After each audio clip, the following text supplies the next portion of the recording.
যদি কোনোদিন আমরা সরকারে না থাকি, আমাদের এখানে দীঘায় ঢুকতে দেবে তো? আমি ভাবছি এখানে একটা ছোট্ট ঘর বানাবো। সেই শুনে হম্বি তম্বি করে রেগে পালিয়ে গেল গাড়ি থেকে নেমে। গাড়িতে আমি ছিলাম, ও ছিল, আর একজন সাংবাদিক ছিল। বাবা শপথ দিতে গেছে মন্ত্রী, বড় বড় কথা বলে বেড়ায়। যখন আমাদের তৃণমূল কংগ্রেসের 6 জন রাজ্যমন্ত্রী হলো এবং আমি সেন্ট্রাল মিনিস্টার ছিলাম, রেল মিনিস্টার ছিলাম, বাবা শপথ দিতে গেছে, বাবা, নিজের বাবা। দেখলাম সে, এখন অবশ্য উনি বলবেন না, স্বীকার করবেন না, দেখলাম ওনার ছেলে নেই শপথে। খোঁজ খবর নিলাম, শুনলাম বাবা কেন মন্ত্রী হবে, উনি কেন হবেন না, তাই ওনার গোস্বা হয়েছে, তাই উনি বাবার শপথে যাননি। এদের কাছ থেকে শিক্ষা নিতে হবে, এদের কাছ থেকে শিক্ষা নিতে হবে, এদের কাছ থেকে জ্ঞান শুনতে হবে। শুনুন, আমি যখন কংগ্রেস করতাম ছোটবেলায়, ও 3 বার না 2 বার দাঁড়িয়েছিল। সব ইলেকশনে আমি এসেছিলাম, কিন্তু ও গো হারা হেরেছিল। তৃণমূল কংগ্রেস যখন তৈরি হয়েছিল তখনও কিন্তু ওরা তৃণমূল কংগ্রেসে আসেনি, মাটি মাপছিল। তখন কিন্তু সিপিএমের বিরুদ্ধে দাঁড়িয়েছিল অখিলগিরি, এবং ভোটে ও 2য় পজিশনে ছিল। আর ওনার পিতৃদেব মাননীয় মহোদয়, তিনি ছিলেন 3য় স্থানে। আর এখন তো দেখছেন কত ক্ষমতা, যেন মনে হচ্ছে গভর্নমেন্ট অফ ইন্ডিয়ার প্রেসিডেন্ট উনি। সিবিআই কার বাড়ি যাবে সেটা উনি ঠিক করবেন, ইডি কার বাড়ি যাবে উনি ঠিক করবেন, এনআইএ কার বাড়ি যাবে উনি ঠিক করবেন, কাকে কাকে জেলে ভরবেন সেটা উনি ঠিক করবেন, কার কার চাকরি খাবেন সেটা উনি ঠিক করবেন। ওনার এক পকেটে বোমা, আর এক পকেটে সিবিআই এজেন্সি রেডি। নিজেই বলেছে বোমা ফাটাবো। কি বোমা? না, 26,000 টিচারের চাকরি খেয়ে নিয়েছেন। এটা গর্বের? বলুন, যদি কোনো মানুষ থাকেন 26,000 ছেলে মেয়ে যারা স্কুলে টিচারি করে, বাচ্চাদের পড়ায়, তাদের চাকরি খেয়ে নেওয়াটাকে আপনারা সমর্থন করেন? আজ যদি আপনার নিজেদের ঘরের ছেলে মেয়ে হতো তাহলে কি হতো? আর তারপরে এই রায়টা যে ওই দিন বেরোবে, তুমি 48 ঘন্টা আগে জানলে কি করে? তার মানে তুমি কি রায়টা লিখে দিয়েছিলে, না তোমার পার্টি অফিস থেকে লিখে দিয়েছিলে?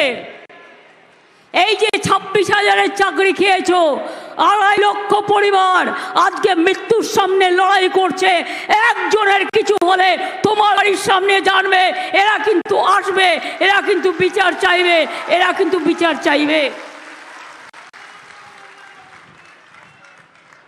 এর মধ্যে মিদনাপুরেরও নিশ্চয়ই অনেক আছেন, অনেক পরিবারের ছেলেমেয়েরা আছেন, কম নেই।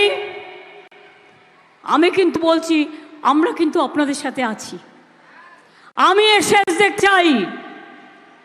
আর যাকে প্রার্থী করেছেন মহানুভব, একেবারে ঈশ্বরের পরেই উনি, নাকি ঈশ্বরের ওপরে হবে?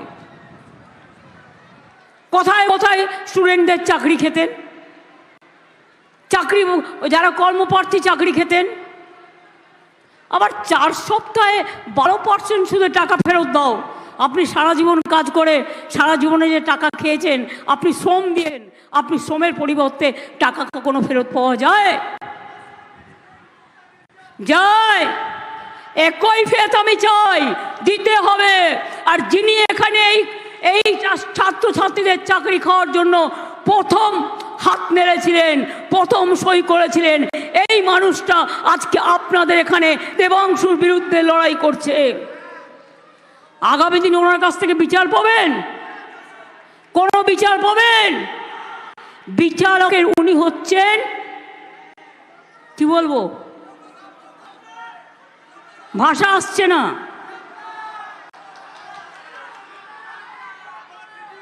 যিনি বিচারকের আসনে বসে বিজেপির সাথে ফোনে কথা বলতেন, নিজেই বলেছেন বিচারের আসনে বসে সবার চাকরি খেতেন আর বিজেপি পার্টি করতেন, আর অন্য পলিটিক্যাল পার্টিদের টিভিতে গিয়ে গালাগালি দিচ্ছেন, তাকে আমি কি বলবো? নামটা আপনারা ঠিক করে দেবেন, আমি ঠিক করব না। বিতাড়িত কদিন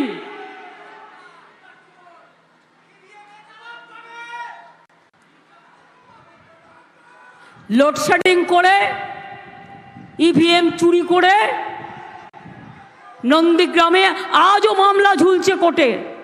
2.5 বছর হয়ে গেল, কোনো বিচার হয়নি। তার কারণ লুকিয়ে লুকিয়ে ভোটের মেশিন কারচুপি করেছিল।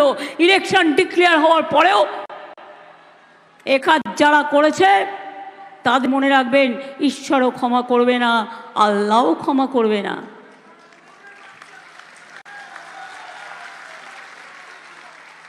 আজকে উনি বড় গেরুয়াধারী হয়ে গেছেন। বিড়ালে মাছ খাবো না, কাশি যাব, সবচেয়ে বড় সাধু হয়ে গেছেন। আমি সাধু পুরুষদের বলি, তোমাদের ভোট লোকে কেন দেবে?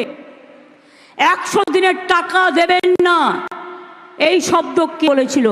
বিজেপি পার্টি এবং গদ্দার বলেছিল কি বলেনি? আবাস যোজনার টাকা দেবেন না, কে বলেছিল? গদ্দার।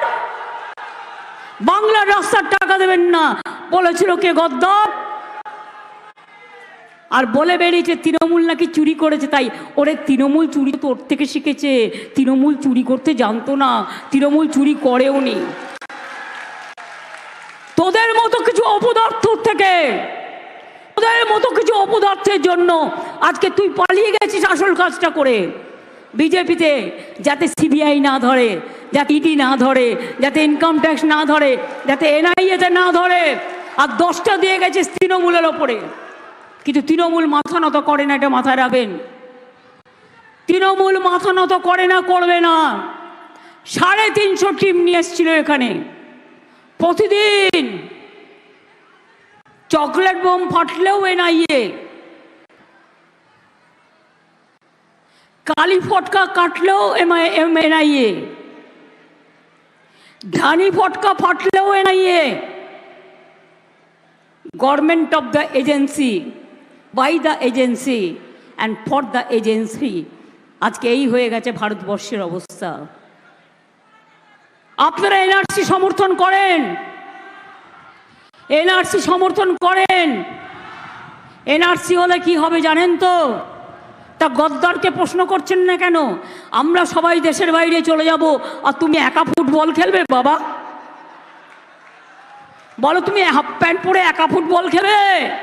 বলুন, খেলা হবে, ঘরে ঘরে খেলা হবে, মা বোনেরা খেলবে, রূপসীরা খেলবে, কন্যাশ্রীরা করবে, শিক্ষাশ্রীরা খেলবে, সংখ্যালঘুরা খেলবে। আর এখন মুসলিম এলাকায় গিয়ে টাকা পয়সা দিয়ে বলছে, শোনো তৃণমূলের ভোটটা কাটো। বিজেপির এখন পাখির চোখ দুটো, এক চোখ হচ্ছে সিপিএম আর এক চোখ হচ্ছে কংগ্রেস। বাংলায় কোনো জোট নেই, মনে রাখবেন। আমরাই জিতলে ইন্ডিয়াতে গিয়ে ইন্ডিয়া সরকার তৈরি করব সবাইকে নিয়ে, কিন্তু বাংলায় কোনো জোট নেই। বাংলায় ওটা বিজেপির জোট, ওটা বিজেপির ভোট। তাই ভয় পেয়ে সবাই নাকি চোর, উনি সাধু। জিজ্ঞেস করুন তো, যদি কেউ জিজ্ঞেস করেন হলদিয়াতে আপনার কি কি আছে, নন্দীগ্রামে কি কি আছে, বাড়িঘর কি কি আছে, সম্পত্তি কি কি আছে, মাছ ধরতে দান কিসে করে, পেট্রোল পাম্প কাদের আছে, সব দিয়ে জিজ্ঞেস করতে চান, কোনোদিন কোনো উত্তর পাবেন? পাবেন না, কারো বুকে সাহস নেই। আর যিনি এখানে দাঁড়িয়েছেন তিনি ভাবছেন এটাও বিচারালয়, তাই তিনি কখনো বলছেন পদত্যাগ করতে হবে। আমি বলি আগে নিজে দেহ ত্যাগ করুন, তারপরে পদত্যাগের কথা বলবেন। আগে প্রথমে নিজের লজ্জাটা ঢাকুন।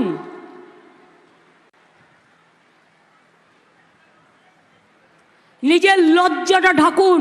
আপনি বিচারালয়ের কলঙ্ক, আপনি বিচারালয়কে কালিমুক্ত করেছেন। আপনার কোনো অধিকার নেই মানুষের কাছে এসে মানুষের কথা বলবার। ছিলেন তো বিকেশ ভট্টাচার্য জুনিয়র, যিনি সবার চাকরি খান, আর এখন হয়েছেন গদ্দারের জুনিয়র না সিনিয়র আমি জানি না। সেই জন্যেই মমতা ব্যানার্জিকে গালাগালি দেওয়ার আগে বলবো, মমতা ব্যানার্জি তো অনেক দূরের কথা, আগে দেবাংশুর সাথে লড়ুন, আগে দেবাংশুর সাথে লড়ুন, তারপরে কারোর সাথে লড়বেন। অন্য প্রার্থী এখানে আমরা দিইনি। কেন দিইনি? জেনে শুনেই দিইনি। ছাত্রছাত্রীদের সবচেয়ে বেশি চাকরি খেয়েছেন উনি মিথ্যে কথা বলে। তোমার যদি বলার থাকতো এটা ভুল হয়েছে সংশোধন করে নাও, আমার কোনো আপত্তি নেই। তুমি এক কথায় সবাই চাকরি খেয়েছো, ছেড়ে দাও তোমায়। দেবাংশুকে আমি বলবো, যাদের চাকরি গেছে সেই পরিবারগুলোকে নিয়ে আসবে এবং তাদের দুঃখের কথা মানুষের কাছে বলবেন।